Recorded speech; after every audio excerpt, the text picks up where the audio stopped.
Thank. Yeah, all right. All right, stop it. Although I must say you have great taste. Happy Wednesday, everyone. Oh, man. Okay. She's number one at being dumb, the new face of the DNC. Gather round, cause that's our Jazzy. Yeah, baby. Jasmine Crockett's got another hot take. No blacks and whites on a wedding cake. The Democrats' new chosen one, Jasmine Crockett, is in the news again for an old clip where she attacked Florida Rep. Byron Donalds for marrying a white woman. What happened on that stage wasn't a debate, it was a takeover. Greg Gutfeld didn't raise his voice or play defense. He dismantled the exchange in real time. With dry timing and calculated jabs, he pulled the floor out from under Jasmine Crockett, forcing her off script and into visible panic. The confidence vanished, the answers stalled, and the structure she relied on evaporated. The room felt it immediately. The audience reacted, the energy spiked, and online reactions exploded before the segment could recover. Or literally, it's because you married a white woman and so you think that that whitewashed you. That's not very woke, is it? Of course, Crockett isn't the only Democrat who's opposed to interracial marriage, or else more Democrats would have voted for this one. Racist! What was scheduled as a discussion ended as a loss. Decisive, public, and irreversible. And here's where it got ugly for her. Once the script was gone, there was nothing underneath it. No pivot, no counter, no recovery. She tried to slow the exchange, reclaim moral footing, reset the tone. It didn't work. Every attempt to reframe just exposed how thin the argument actually was. The pauses grew longer, the answers got softer, the authority she walked in with drained out in real time. Plantation. Tyrus, I go to you for no particular reason. Is she making any point there?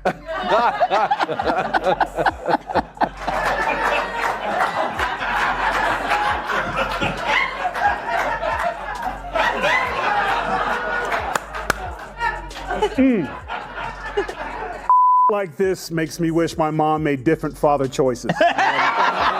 Because we all get sucked into this. Like, this is, if you're gonna talk about black history, at least know it. This is, at least know it, okay?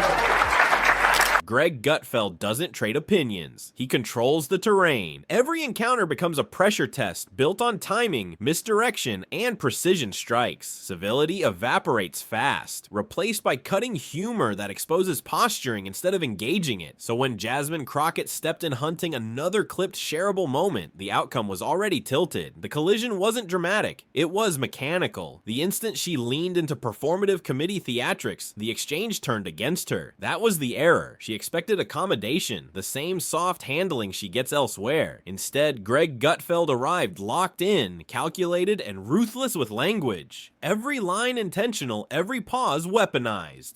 But it goes back to, that was 45 seconds of some of the, like, Kamala, you good right now. That was some of the dumbest I ever heard in my life. Here's the thing. This goes back to what we talked about earlier. They never have a solution.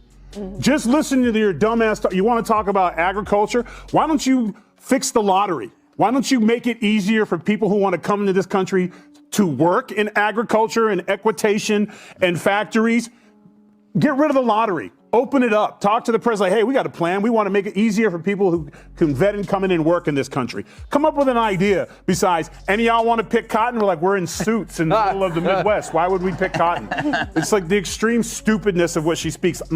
I'm so angry right now. And if you are enjoying this takedown, please hit that subscribe button. Jasmine Crockett didn't enter that exchange with caution or calculation. She charged in on momentum alone. Confidence wasn't the problem. Emptiness was. Her style is built for clips, not collisions. Raise the volume, flood the space, drown opposition in slogans, and rehearsed indignation. It's a formula that works when no one pushes back. This time, it failed instantly. She treats every appearance like a performance. Outrage on cue, buzzwords deployed like props, conflict staged for maximum shareability. Policy never leads. Attention does. Supporters mistake the noise for conviction. Critics see what it really is. Motion without direction. Theater without substance. And when the performance finally met resistance, there was nothing underneath it to fall back on. She's so rotten, she wants migrants picking cotton. We present to you Democratic Congresswoman Jasmine Crockett, who made this shocking argument why America needs immigrants. Roll it, Alfred. So I had to go around the country and educate people about what immigrants do for this country, or the fact that we are a country of immigrants. Right. The fact is, ain't none of y'all trying to go and farm right now. Okay, so I'm lying. Raise your hands. When the wheels fall off. You're not. We done picking cotton. We are. You can't pay us enough to find a plantation. Gutfeld doesn't spar just to fill airtime. He dissects, calmly, deliberately, one cutting line after another. That smirk isn't humor, it's foreknowledge. He knows where the exchange is headed before it starts. So when Crockett slid back into her usual routine, deflections, dramatics, rehearsed outrage, he didn't bother with courtesy or balance. He went straight for exposure. Each remark stripped away what others politely ignore, and it showed fast. The authority vanished. The posture collapsed. What stood there wasn't a power player anymore, just someone chasing the next clickable moment. Loud, frantic, and hollow. Kilmeade, she's getting to be the face of that party. I know, thanks to your show. Yeah. I don't know what's more popular, this or The View on Gutfeld. But a couple of things. Did you see, at first I thought she was doing it for comedic purposes, but you watch back, nobody had a response. They didn't know what the hell she was talking about. And she's like, oh, really? Farming? Yes, it's called eating, farming. America's got the best farmers in the world. There's glory in doing it. People do it, and the people don't do it by hand anymore. This isn't 1820. So I was just stunned by what she's saying. But the weird thing is, she probably left that room thinking she knocked it out of the park. And I don't think that anyone can stop her from being the face of the party, except Bernie Sanders, who's 111 years old, talking about oligarchs. The illusion only works when no one stops the act. This time, it stopped cold. The routine that usually overwhelms rooms with speed and noise had nowhere to hide once it was slowed down and examined. Pauses became liabilities. Emphasis turned into overreach. What once looked commanding started to feel forced, even desperate. Without the momentum of spectacle, the performance collapsed under its own weight. That's the difference she didn't account for. She came prepared to dominate the moment. He came prepared to dismantle it. One relied on escalation, the other relied on control. And in live television, control wins every time. When the exchange ended, nothing dramatic needed to be said. The contrast was already burned into the room. One side exposed, the other untouched, and the outcome unmistakable. Momentum never came back. Once the imbalance was visible, everything she tried afterward only reinforced it. Attempts to interrupt felt frantic. Attempts to moralize felt hollow. The sharper she pushed, the clearer it became that she wasn't steering the exchange anymore. She was reacting to it, and reaction is weakness on live television. Do you have an opinion on this, or should I move on to somebody? No, I just. It has to come from me. Yes. Okay. None of y'all are qualified. Not just for one thing. I'm mad at Charmaine the guy because he should have kicked her out. See, the problem is that we are allowing our own culture to be openly racist and get away with it. Now, if a white person is offended by that, and they should be, they say something, it's like, it's not the same thing. But if you say that, and another brother looks at you and goes, man, you wrong for that. And I don't want you on my show. Get the hell out. Because I'm telling you right now, if I was not on the show, which happens sometimes, and someone was sitting in his chair and he was complaining about black men this and black that, and they shouldn't be here, and you know what happens when a white woman marries a black guy, you would not have seen that guy in the next segment. He would have kicked his ass off, because you're not going to talk about somebody that I care about like that, or another person like that. That's the problem. That's when the real verdict settled in, not through applause or outrage, but through silence. The kind that tells you the audience has already decided. One side stayed composed, surgical, unbothered. The other burned energy chasing control that was already gone. No closing line could fix it. No follow-up spin could undo it. The moment had passed, and what remained was a clean contrast. Substance versus spectacle, frozen on camera for everyone to judge.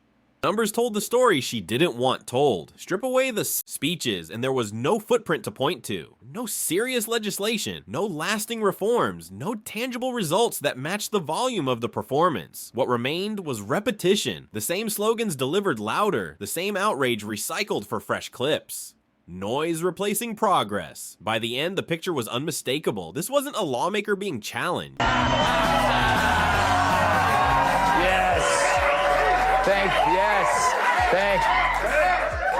Yeah, all right, stop it!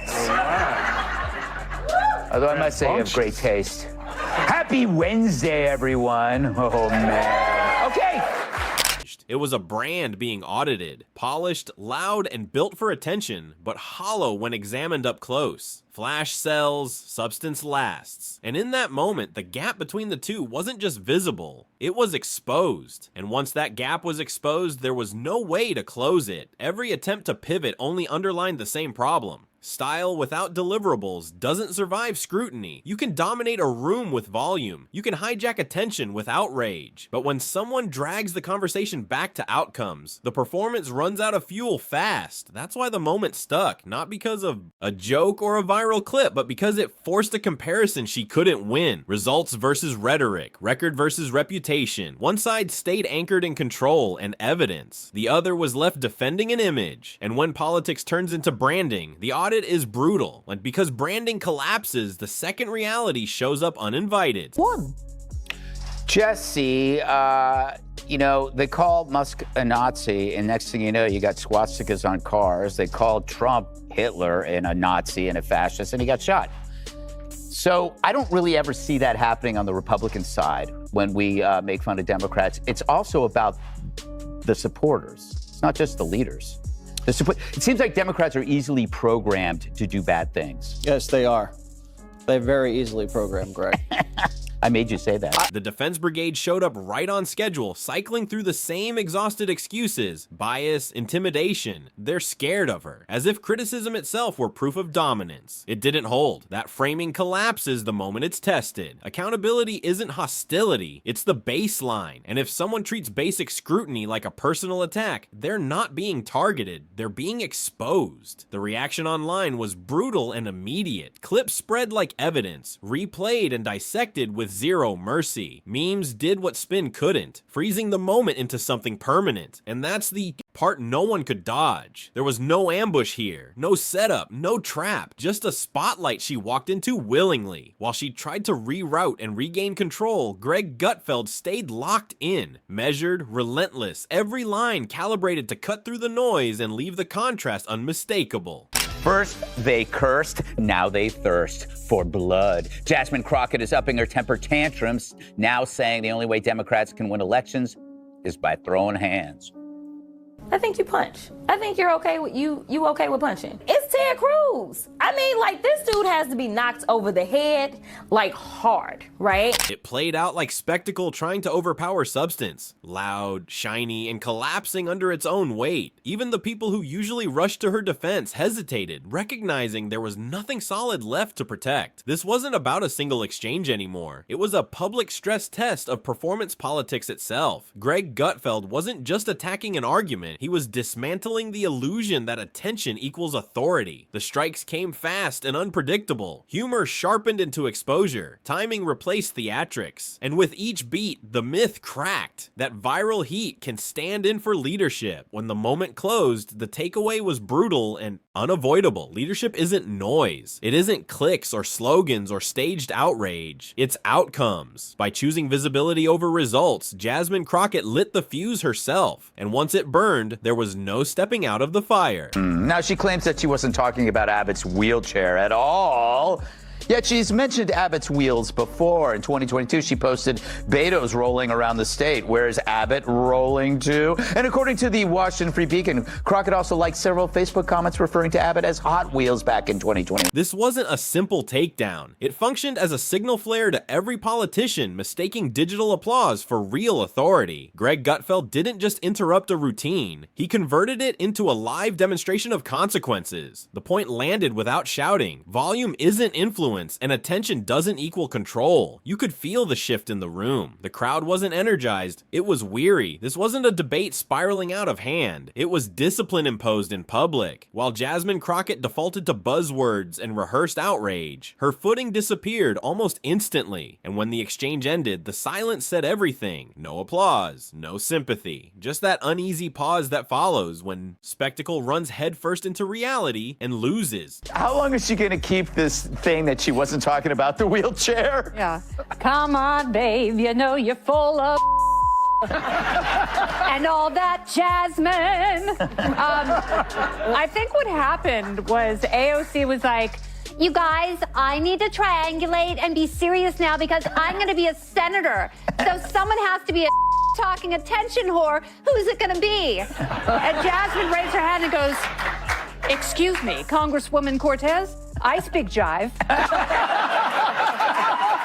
What it is, mama. By that point, recovery was impossible. The harder she pushed, the clearer it became she was no longer driving the exchange. Words came out fast, but they landed nowhere. The rhythm was gone. The authority never came back. What she thought was resistance read as panic. Meanwhile, Greg Gutfeld stayed settled, almost bored, slicing through each attempt with minimal effort. No escalation, no strain, just timing, restraint, and precision doing the work. The contrast did all the talking. One side chasing relevance in real time, the other proving it didn't need to chase anything at all. And that's when the moment locked in, not as a clash, but as a lesson in what happens when performance politics finally meets someone who refuses to play along. From there, the ending wrote itself. No dramatic knockout line, no theatrical finish, just the slow realization that the moment had slipped away and wasn't coming back. The energy drained. The posture softened. What remained was exposure, not confrontation. That's why it lingered. Not because it was loud, but because it was controlled.